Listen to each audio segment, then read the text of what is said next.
Hello mga ka-feelinggera! Heto na naman tayo mga kasari! Another content, another vlog! Welcome to my vlog mga kasari, mga ka-feelinggera, inggitera! Hello! So, eto nga tayo ngayon. Tayo naman ay, anong ginagawa natin pag wala tayong ginagawa? Anong ginagawa natin ulit?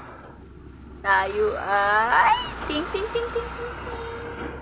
Nagre-repack. So, ano nare-repack natin ngayon?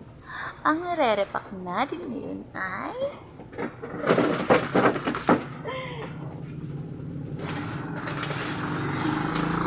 tananana! Bigas! Bigas, guys! Nare-repack tayo ng bigas ngayon. Let's go! Buksan muna natin na. So, ito na nga guys. Buksan na natin yung bigas na re-repakin natin. Ito siya. Yan. Itong laman nitong isang bigas na ito ay 25 kilos. So, ay, tali. Yan natin ang ating bigas. Uy! Ito siya guys. Re-repak naman tayo. Tapos ganito siya guys. Kuha tayo ng plastic. Ayan. Ito ang plastic na gagamitin natin sa pag-repack.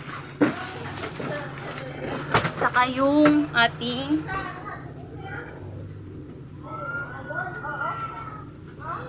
panalok. Ito kasi pag pinuno natin to guys, 1 kilo siya titimbang.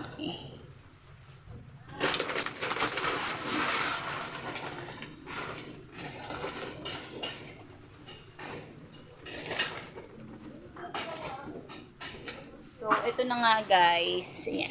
Yung isang ganyan nga natin ay 1 kilo siya. Pero titimbangin pa rin natin ito.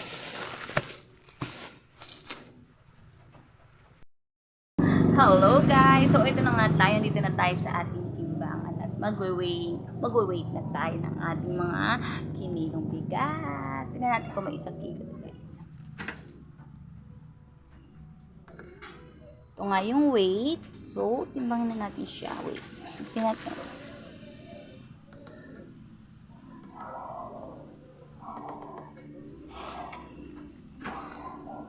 Yan. So, sobra nga siya at tayo magbabawas na lang, guys. 1 kilo. Ayan. 1 kilo na siya, guys. Samahan niyo ako at ibuhulan natin ang ating 1 kilong bigas.